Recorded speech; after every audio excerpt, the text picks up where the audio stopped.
Halo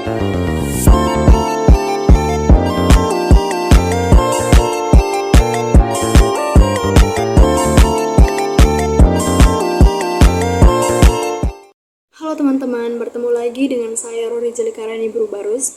Pada video kali ini kita akan membahas bersama mengenai kas kecil. Sebelum masuk ke materi, saya akan memberi sedikit gambaran sederhana mengenai bagaimana kas kecil di suatu perusahaan. Langsung saja. Nah, semisal ada suatu perusahaan yang akan melaksanakan rapat di siang hari nanti. Lalu di sini staf administrasi bertugas untuk menyediakan makanan, minuman serta cemilan untuk rapat yang akan diadakan siang nanti. Nah, si staf administrasi datang ke sekretaris untuk mengajukan dana, membeli makanan, minuman dan sebagainya untuk rapat. Lalu sekretaris langsung mengeluarkan uang dari dana atau dari laci kas kecil untuk membeli makanan dan minuman tersebut tanpa perlu prosedur atau tata cara yang rumit, pengajuan yang rumit seperti pengajuan dana besar. Jadi, makanan dan minuman ini akan ada sebelum rapat dimulai. Nah, jadi di sini peran kas kecil ini sangat berperan teman-teman ya. Dengan sistem kas kecil, segala kebutuhan mendesak di kantor bisa teratasi dengan cepat tanpa harus melalui proses pengajuan yang cukup rumit. Lalu, kas kecil adalah solusi praktis yang digunakan oleh perusahaan untuk menangani pengeluaran sehari-hari yang bersifat mendadak dan bernilai kecil. Misalnya membeli alat tulis kantor, membayar jasa kurir, atau membeli makanan untuk rapat mendadak. Daripada harus melewati prosedur panjang seperti mengajukan dana melalui bank atau sistem keuangan internal, kas kecil memungkinkan pengeluaran cepat dan lebih efisien. Nah teman-teman, langsung saja kita masuk ke materi selanjutnya. Materi selanjutnya adalah karakteristik kas kecil. Yang pertama, jumlah kas kecil adalah terbatas dan bervariasi, tergantung dari tipe perusahaan dan kebutuhannya. Yang kedua, kas kecil dalam keseharian transaksi bisnis digunakan sebagai pembayaran yang bersifat rutin dan jumlah yang relatif sedikit. Ketiga, meskipun pengeluaran umumnya kecil, bukti pembayaran tidak boleh hilang. Bagian bendahara atau keuangan bertanggung jawab atas pengelolaan kas kecil ini. Yang keempat, pertanggungjawaban kas kecil biasanya dilakukan setiap minggu atau bulan dengan pemeriksaan rutin. Yang kelima, tidak perlu melewati persetujuan manajemen tingkat atas, sebab nilainya cenderung kecil tapi tidak terdapat nominal batas tertentu atas pengeluarannya. Yang keenam, dari segi pemeliharaan dana, kas kecil perlu dikelola dengan hati-hati agar kebutuhan bisnis terpenuhi dan diisi kembali bila diperlukan. Lalu, apa-apa saja peralatan yang dibutuhkan untuk kas kecil? Nah, peralatan yang pertama yaitu formulir permintaan pengisian kembali dana kas kecil. Formulir ini digunakan ketika kas kecil hampir habis dan perlu diisi ulang. Petugas kas kecil akan mengisi formulir ini dengan mencantumkan saldo terakhir, jumlah pengeluaran, dan jumlah uang yang dibutuhkan untuk mengembalikan saldo kas kecil ke jumlah semula. Yang kedua, formulir permintaan pengeluaran kas kecil. Formulir ini digunakan oleh karyawan yang membutuhkan uang dari kas kecil. Mereka akan mengisi rincian seperti jumlah uang yang dibutuhkan dan keperluan pengeluaran. Formulir ini juga menjadi dasar bagi petugas kas kecil untuk mencatat pengeluaran. Selanjutnya yang ketiga ada jurnal pengeluaran kas. Nah, buku ini digunakan untuk mencatat secara rinci setiap transaksi pengeluaran dari kas kecil. Setiap kali uang diambil dari kas kecil, catatan harus dibuat di jurnal ini, termasuk tanggal, jumlah uang, keperluan, dan siapa yang mengajukan. Yang keempat, ada buku jurnal kas kecil. Buku ini mencatat secara menyeluruh semua transaksi terkait kas kecil, baik pengeluaran maupun pengisian ulang. Buku ini membantu dalam melihat saldo kas kecil setiap saat. Yang kelima ada buku laporan penggunaan dana kas kecil. Buku ini berfungsi sebagai ringkasan laporan akhir yang mencatat semua penggunaan dana kas kecil selama periode tertentu. Laporan ini nantinya akan diserahkan ke bagian keuangan untuk pertanggungjawaban dan evaluasi. Yang keenam ada bukti pengeluaran kas kecil. Setiap pengeluaran kas kecil harus disertai dengan bukti seperti kwitansi atau faktur. Bukti ini berfungsi sebagai verifikasi bahwa pengeluaran memang terjadi dan sesuai dengan yang dicatat di jurnal kas kecil. Yang ketujuh ada alat tulis dan alat hitung. Alat-alat ini digunakan untuk mencatat dan menghitung jumlah pengeluaran serta saldo kas kecil. Alat tulis seperti pena dan kalkulator menjadi perangkat penting dalam memastikan setiap pencatatan akurat dan tidak ada kesalahan dalam perhitungan. Pengelolaan kas kecil yang teratur dan disiplin dengan peralatan ini memastikan bahwa semua transaksi kas kecil yang terjadi di perusahaan tercatat dengan baik dan dapat dipertanggungjawabkan. Selanjutnya kita akan membahas mengenai prosedur pengelolaan dana kas kecil. 1. Pembentukan dana kas kecil. Ini adalah tahap awal di mana perusahaan menetapkan sejumlah uang tunai untuk kebutuhan kas kecil. Dana ini biasanya ditetapkan berdasarkan perkiraan pengeluaran kecil dan mendesak yang sering terjadi. Misalnya pembelian alat tulis, pembayaran transportasi, atau biaya keperluan sehari-hari yang tidak besar. Dana ini diberikan kepada petugas atau pemegang kas kecil yang bertanggung jawab untuk menyimpan dan mengelola penggunaannya. Pembentukan kas kecil ini bisa menggunakan dua metode. Metode yang pertama yaitu impress system, di mana dana kas kecil akan diisi kembali ke jumlah awal setelah seluruh saldo kas kecil habis. Metode yang kedua, fluctuation system, di mana dana kas kecil dapat diisi kembali kapan saja tanpa harus menunggu hingga saldo nol. 2. Pengeluaran dana kas kecil. Pengeluaran dana kas kecil dilakukan untuk berbagai kebutuhan yang memenuhi syarat penggunaan kas kecil. Prosedur pengeluaran ini memerlukan penggunaan formulir tertentu. Formulir pertama yaitu formulir surat permintaan pengeluaran dana kas kecil. Ini diisi oleh karyawan yang membutuhkan uang dari kas kecil, mencantumkan detail kebutuhan dan jumlah uang yang dibutuhkan. Formulir ini diserahkan kepada pemegang kas kecil untuk diproses. Lalu ada bukti pengeluaran kas kecil. Setelah uang dikeluarkan, bukti transaksi seperti kwitansi atau faktur harus diserahkan dan dicatat sebagai pengeluaran resmi.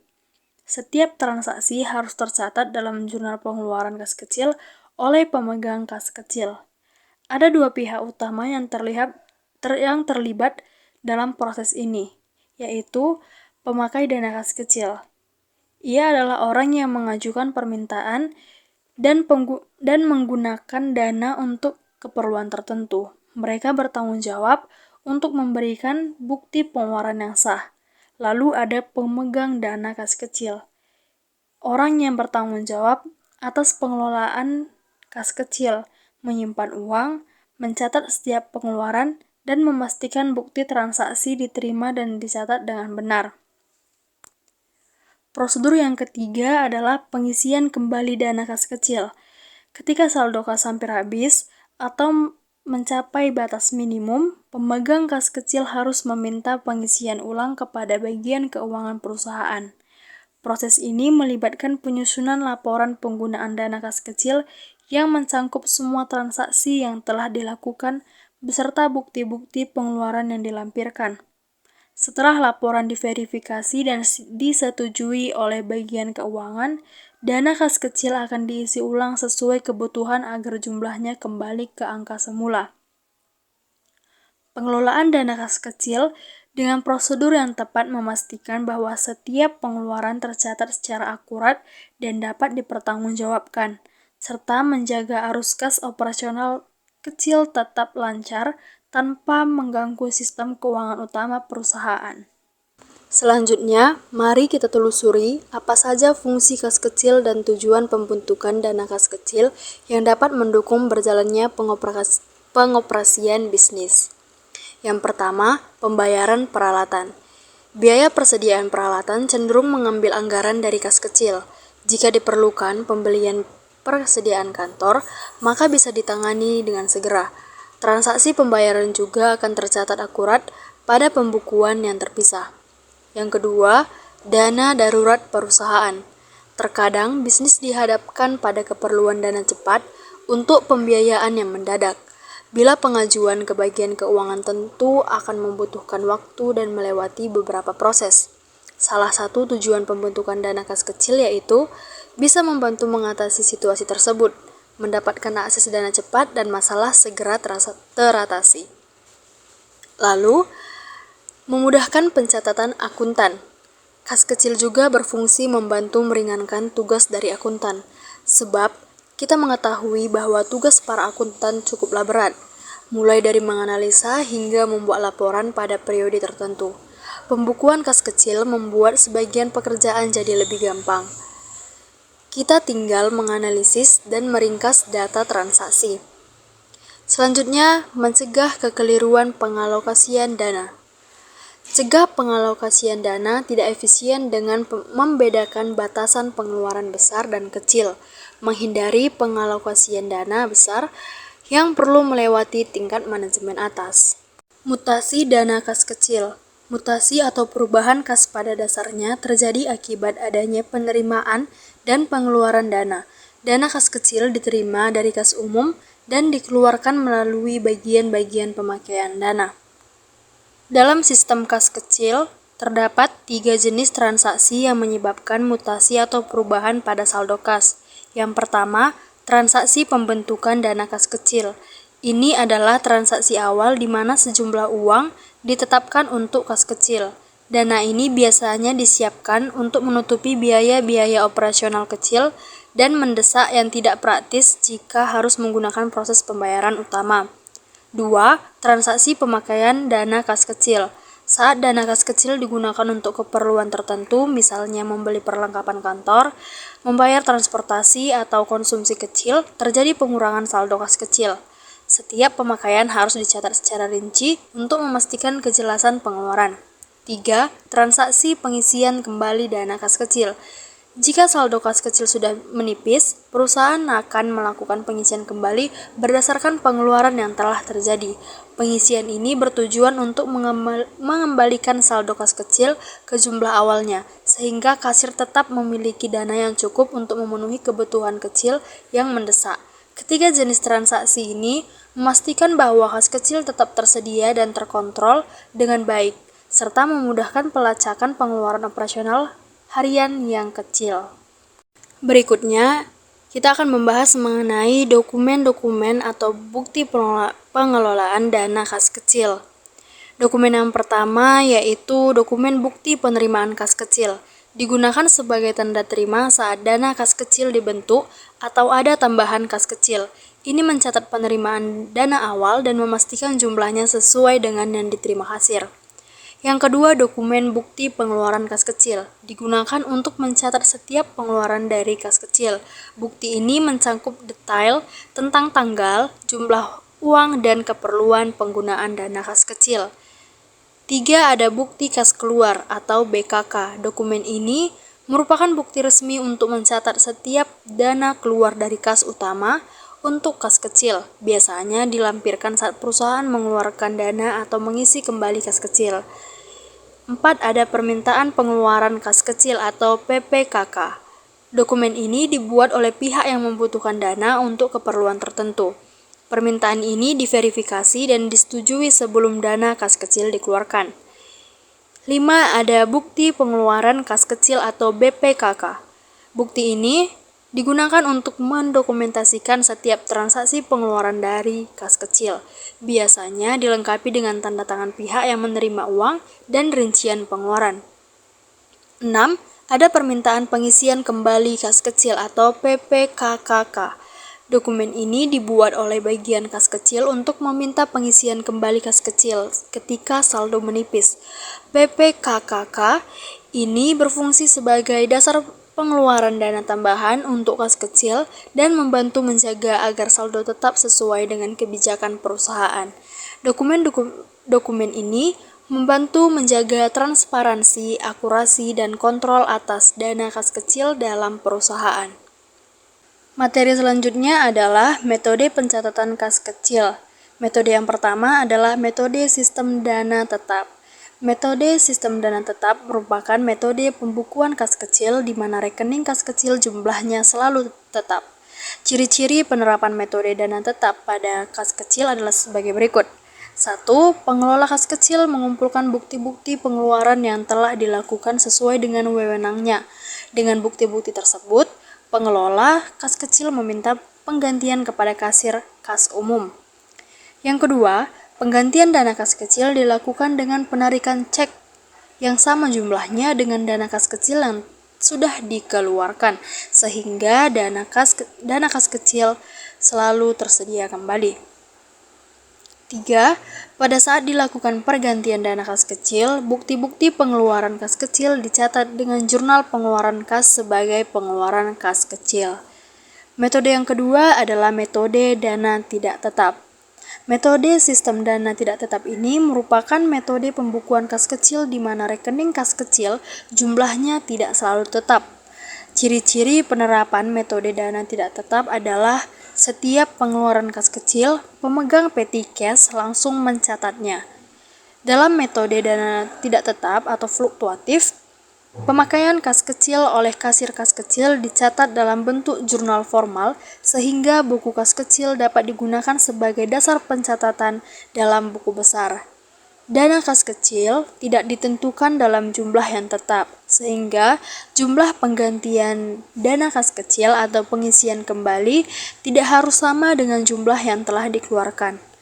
Oleh karena itu, dalam metode dana tidak tetap, tidak perlu dibuat jurnal penyesuaian terhadap saldo akun kas kecil pada akhir periode. Dalam metode dana tidak tetap, saldo kas kecil berubah-ubah. Penggunaan prosedur pencatatan Fluctuation Fund Method adalah sebagai berikut. 1.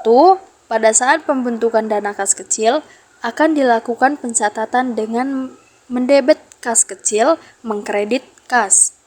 2. Setiap ada pengeluaran kas, langsung dilakukan pencatatan dengan mendebet beban dan mengkredit kas kecil. 3.